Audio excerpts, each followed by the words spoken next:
तो अब छत्रत्रय का वर्णन प्रारंभ हो रहा है। त्रिभुवन पतिता लांछन मिंदुत्रय तुल्य मतुल मुक्ता जालम छत्रत्रयंच सुबृहत् वैडूर्य विकृत दंडमधिकमनोज्ञम्।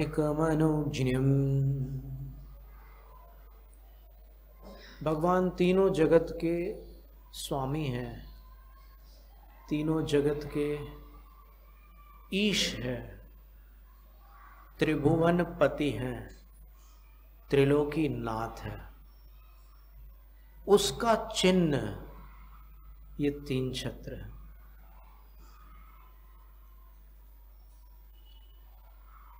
और कैसा है? इंदुत्रय तुल्यम, तीन चंद्रमाओं जैसा है। छत्र कभी भी पीले नहीं होते, नियमतः चंद्रमा जैसे सफेद होते हैं।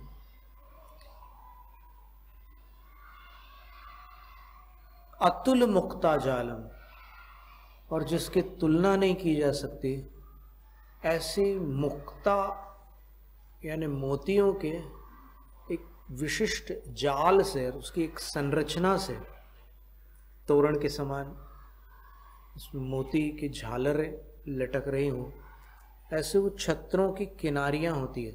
छत्र ऐसे हैं गोल, लेकिन उनकी किनारियों पर ऐसे मोतियों के झालर लटकते हैं।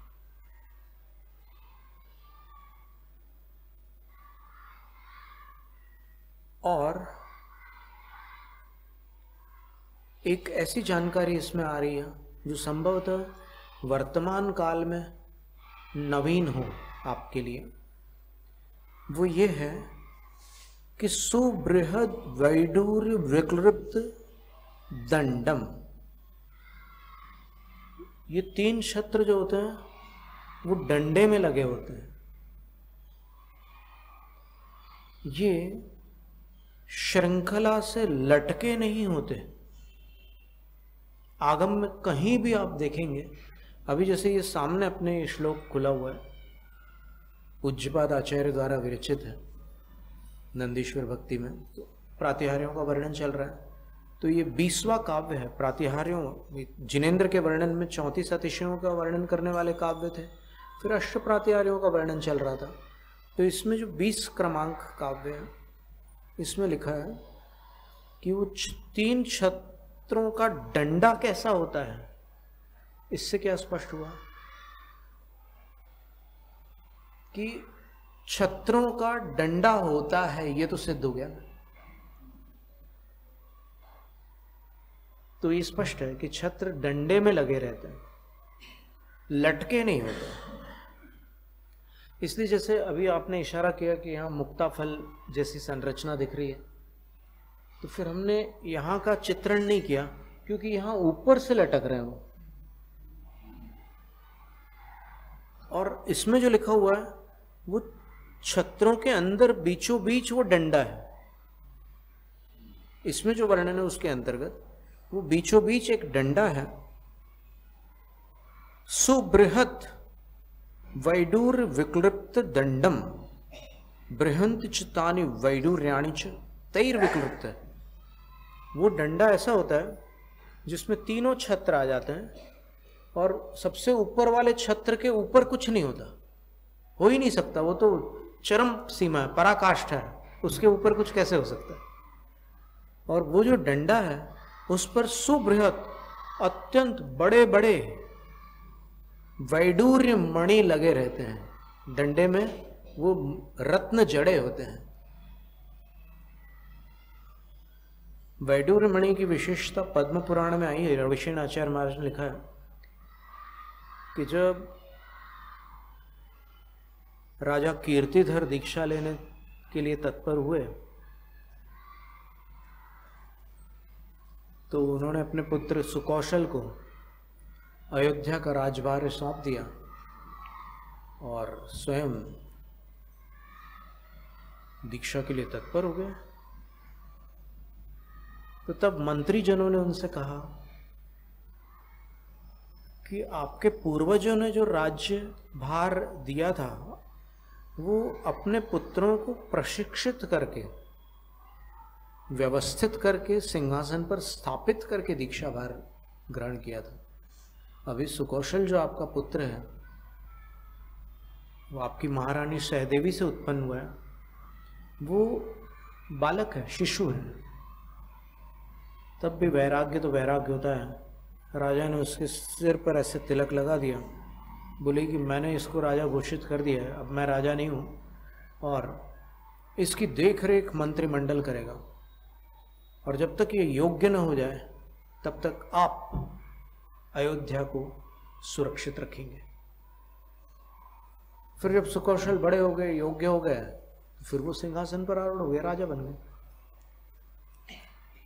तो उस समय मंत्रियों ने उनको समझाने के लिए, राजा कीर्तिधर को समझाने के लिए ऐसे बुझते हुए अंगार उनके सामने प्रस्तुत किए। बोले कि देखो, इसमें कोई तेज नहीं है, और आप अगर हमें छोड़ के चले जाएंगे तो हम में कोई तेज नहीं रह जाएगा, और आप जब तक हो तब तक हम में उत्साह और तेज है। देखिए, आप वैडूर्य मणि के समान हो। और उन्होंने वो बिजते हुए अंगारों के बीच वैडूर्य मणि डाल दिया, तो वो सारे अंगार प्रकाशमान हो गए। तो वैडूर्य मणि में ये विशेषता होती है कि वो बुझते हुए अंगारों में अगर उसको रख दिया जाए तो सारे अंगार प्रकाशमान हो जाते हैं। तो वो वैडूर्य मणि समवसरण में भगवान के 3 छत्रों के वो जो डंडा होता है उसमें लगे रहते हैं। तो अभी ये जानकारियां आपके पास पहुंच रही है आगम से, ये आपका सौभाग्य है। फिर इसके बाद क्या करना, ये आपका पुरुषार्थ होगा। इससे अधिक कोई संकेत देने की आवश्यकता नहीं है।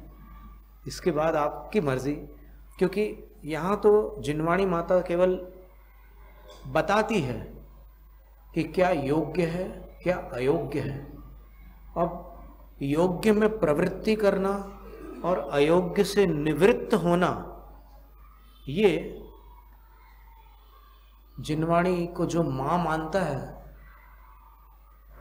उस पुत्र के पुत्रत्व की परीक्षा है। वो कितना आज्ञाकारी है वो उसके ऊपर निर्भर करता है।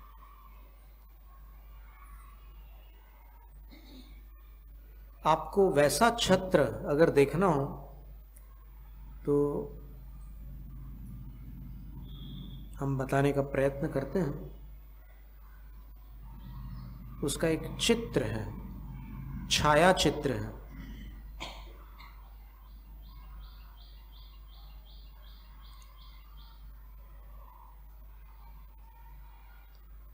ये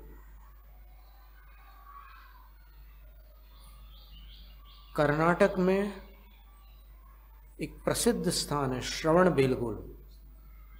और श्रवणबेलगोल में जो मठ मंदिर है, उस मठ मंदिर में ये 3 छत्र इस प्रकार लगे हुए हैं। ऊपर कुछ भी नहीं है, हम केवल छत्र को थोड़ा सा बड़ा करके आपके सामने दिखाते हैं। डंडे पर लगे हुए छत्र कितने सुंदर लगते हैं, आप स्वयं निर्णय करना।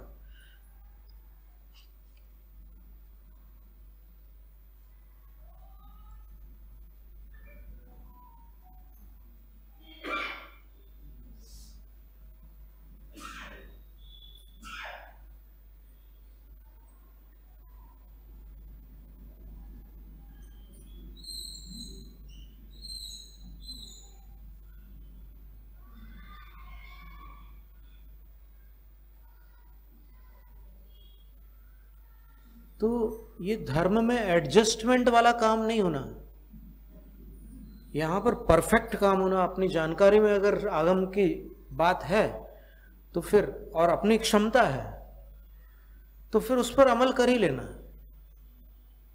बाकी बहानेबाजी से तो फिर वो जो चीज टल गई सो टल गई, अभी नहीं सो कभी नहीं, ये स्थिति होती है। अब कर्नाटक में एक और मंदिर था, वहाँ पर भी हमें ऐसा ही चित्र मिला था। आप स्वयं जो पाषाण घटित प्रतिमाएं हैं उनको देखिएगा।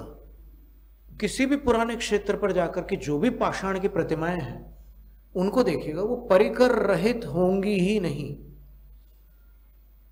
परिकर रहित सिद्ध प्रतिमा होती है, प्रातिहार्य रहित सिद्ध प्रतिमा होती है, चिन्ह रहित सिद्ध प्रतिमा होती है, केश और नख रहित सिद्ध प्रतिमा होती है। अरहंत प्रतिमा में ये सब वैभव नियमतः होता है, क्योंकि अरहंत कभी वैभव रहित नहीं हो सकते। उनने वो वैभव त्यागा तो बड़ा वैभव उनको मिल गया। ये संकेत है जगत के जीवों के लिए कि त्याग करोगे तो पाओगे, पकड़ोगे तो सब चला जाएगा, कुछ नहीं बचने वाला। इसमें दोनों प्रकार के छत्र हैं। एक तो आप भगवान के शीश के ऊपर देखिएगा, जो पाषाण में बने हुए, उसी एक शिलाखंड में बने हुए छत्र हैं, बिल्कुल वैसे ही छत्र हैं। और ये ऊपर डंडे में लगे हुए जो छत्र हैं, ये भी देख लीजिए, उनके ऊपर कुछ भी नहीं है, ये छत्र है, दिख रहे हैं? ये भगवान के सिर के ऊपर वाले छत्र हैं, थोड़ा सा डार्क है, लेकिन ये ऊपर के जो छत्र हैं डंडे में पीछे से लगे हुए हैं, वो अलग से ही दिख रहे हैं। ये देखो,